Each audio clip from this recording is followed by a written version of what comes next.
ख्रिस्त में प्यारे भाइयों बहनों, आज हम विशेष रूप से ईश्वर को धन्यवाद देते हैं इस दिन के लिए, जिन्होंने हम सबों के लिए इस दिन को दिया है। जैसा कि हम लोग स्तोत्र ग्रंथ 118 पद संख्या 24 में पाते हैं, आज प्रभु का ठहराया हुआ दिन है, इसलिए हम प्रभु में आनंद मनाएं। प्रभु हम सबों को चाहता है कि हम प्रभु में ही आनंद मनाएं, और उसी आनंद को प्रदान करने के लिए उन्होंने पर्वत प्रवचन पर हमें ख्रिस्तीय जीवन का सार दिया है। यदि हम उस सार को पढ़ते हैं, उस पर मनन चिंतन करते हैं और उसके आधार पर चलते हैं और अपने जीवन को उसका नींव बना लेते हैं, तो हम यीशु ख्रिस्त से संयुक्त हो जाते हैं और यीशुमय हो जाते हैं। और यीशु की इच्छा यही है कि हम यीशुमय बन जाएं। इसीलिए यीशु कहते हैं पर्वत प्रवचन के पहले ही वाक्यांश में अध्याय 5 मत्ती के सुसमाचार पद संख्या 8 में, धन्य है वे जो अपने को दीनहीन समझते हैं, स्वर्ग राज्य उन्हीं का है। सबसे पहले हमें स्वर्ग राज्य के बारे में जानना है। तो स्वर्ग राज्य के बारे में संत पौलुस हमें बताते हैं रोमियों के नाम पत्र में अध्याय 14 पद संख्या 17 में, ईश्वर का राज्य, स्वर्ग का राज्य खाने पीने का विषय मात्र नहीं है, बल्कि ईश्वर का राज्य उसका न्याय, उसकी शांति और उसकी धार्मिकता का विषय है।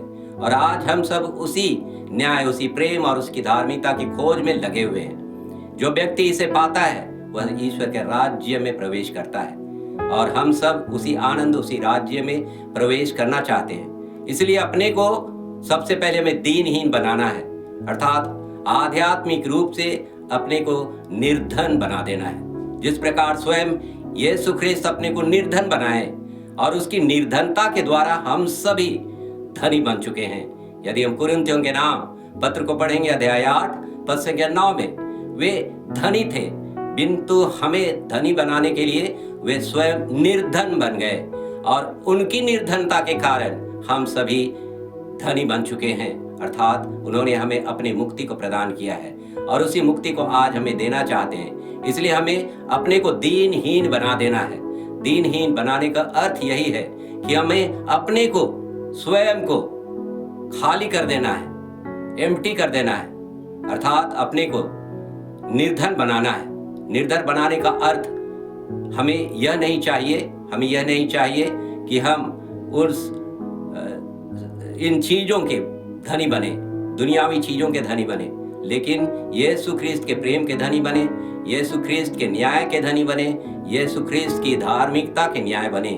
और हम इसे अपनाने के लिए अपने को त्यागना है।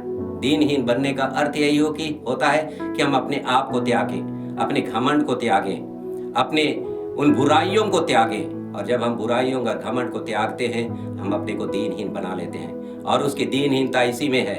यदि हम यीशु ख्रिस्त की दीनहीनता को देखें तो वह स्वयं ईश्वर थे, और वे ईश्वर की बराबरी कर सकते थे, जैसा कि फिलिपियों के नाम पत्र में पाते हैं हम लोग अध्याय 2 पद संख्या 6 में। और वे निर्धन इसलिए बन गए, हम सबों के सदृश इसलिए बन गए कि वे हमारे सदृश बनकर हमें हमारा उद्धार करें और हमें मुक्ति प्रदान करें। इसके लिए वे विनम्र बन गए। इसलिए जो व्यक्ति दीनहीन बनता है उस विनम्रता को धारण करता है और अपने को त्याग पाता है। अपने को त्यागने का अर्थ यही है, अपने को दीनहीन बनाने का अर्थ यही है कि हम अपने आप को त्यागें, अपने घमंड को त्यागें, और इन दुनियावी वस्तुओं को त्यागें जो हमें बुराई की ओर ले जाती है। और आज हम दुनियावी वस्तुओं को त्याग कर हम ईश्वर के राज्य की कामना करें। उस राज्य की कामना करने के लिए हमें स्वर्ग की वस्तुओं की खोज में लगे रहें, जैसा कि संत पौलुस हमें कलोसियों के नाम पत्र में बात बताते हैं अध्याय 4 पद संख्या 3 में, कि हम सभी के लिए यीशु ख्रिस्त स्वयं पुनर्जीवित होकर स्वर्ग में पिता के दाहिने विराजमान है। इसलिए हम सबों को ऊपर की चीजों को खोजना है, स्वर्ग की चीजों को खोजना है, और इस दुनियावी चीज को हम लोगों को त्यागना है। इसलिए आज अपने को दीनहीन बनाने के लिए प्रभु हमें प्रेरित कर रहे हैं। उन्होंने अपने आप को त्यागा, अपने स्वर्ग राज्य के अधिकारी होने के गौरव और सम्मान को त्यागा।